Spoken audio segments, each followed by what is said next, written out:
Hi friends, welcome to மாமா phone plus twin. இன்னித்திய recipe என்னென்னு பார்க்கலாம் வாங்க. சிறுகீரை கடையல். இது பருப்பு போடாமல் கடையிறது, வெறும் கீரையை மட்டும் போட்டு.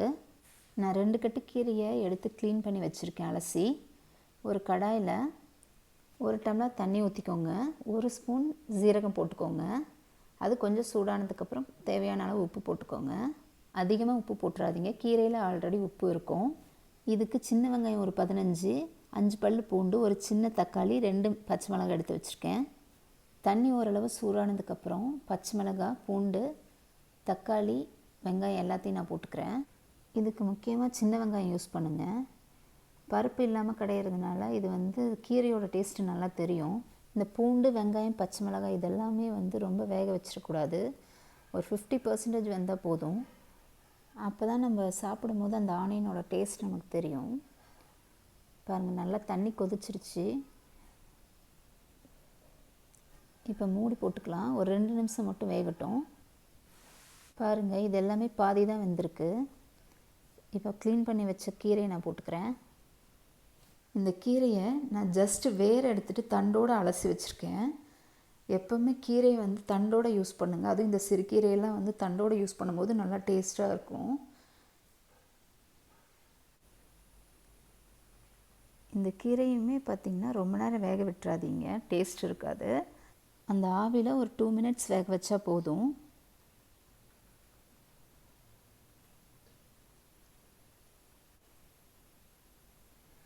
கீரையோட கலர் மாறக்கூடாது.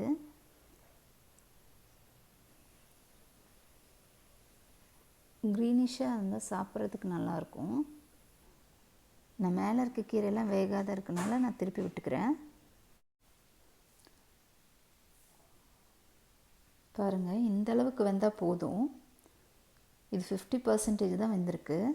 அந்த கலரும் மாறல பாருங்கள். நான் கீரையை கட் பண்ணவே இல்லை பாருங்கள், அப்படியே தான் போட்டிருக்கேன். ஏன்னா நம்ம இதை கடைய தான் போகிறோம். கீரையில் இந்த தண்ணி ஃபில்ட்ரு பண்ணி வச்சுருக்கேன். கீரை ஆறுனதுக்கப்புறம் நான் மிக்ஸி ஜாரில் போட்டு ஜஸ்ட் ஒரே ஒரு சுற்று தான் விட்டு எடுத்து வச்சுருக்கேன். மண்பானையில் செஞ்சு மற்ற வச்சு கடைஞ்சி சாப்பிட்டா ரொம்ப நல்லாயிருக்கும். பட் என்கிட்ட மண்பானை இல்லை, அதனால் நான் மிக்ஸி ஜாரில் போட்டுக்கிறேன். அவ்வளோதான். இப்போ தாளிச்சிக்கலாம். நான் நெய் விட்டு தாளிச்சிக்கிறேன். தேங்காய் இல்லைன்னா நெய், 2த்தில் எது வேணாலும் போட்டுக்கலாம்.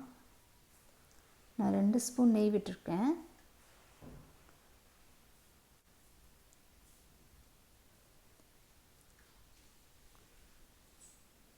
நெய் காஞ்சதுக்கப்புறமா கடுகு போட்டுக்கிறேன். கடுகு நல்லா பொரியட்டும். உளுத்தம்பருப்பு போட்டுக்கிறேன். இதுக்கு உங்களுக்கு காரம் வேணும்னா ஒரு 2 மிளகாய் போட்டுக்கலாம். மிளகாய் வத்தல். எனக்கு காரம் வேண்டாம், ஆல்ரெடி பச்சை மிளகாய் போட்டிருக்கேன். உளுத்தம்பருப்பு நல்லா செவந்துருச்சு. இப்போ நான் கருவேப்பிலை போட்டுக்கிறேன்.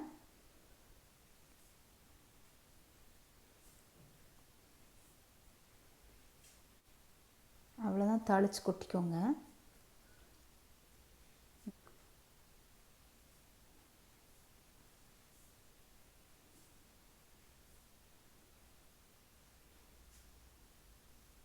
அவ்வளோதான், நமக்கு சிறுகீரை கடையல் ரெடி. இது ரொம்ப நல்லா இருக்குங்க. குழந்தைங்க கூட விரும்பி சாப்பிடுவாங்க. இந்த மாதிரி ட்ரை பண்ணி பாருங்கள். டேஸ்ட் எப்படி இருந்துச்சுன்னு கமெண்ட் பண்ணுங்கள். இந்த வீடியோ உங்களுக்கு யூஸ்ஃபுல்லாக இருக்கும்னு நினைக்கிறேன். யூஸ்ஃபுல்லாக இருந்துச்சுன்னா லைக் பண்ணுங்கள், ஷேர் பண்ணுங்கள், மறக்காமல் சப்ஸ்கிரைப் பண்ணுங்கள். கீழே இருக்க பெல் பட்டனை கிளிக் பண்ணிக்கோ.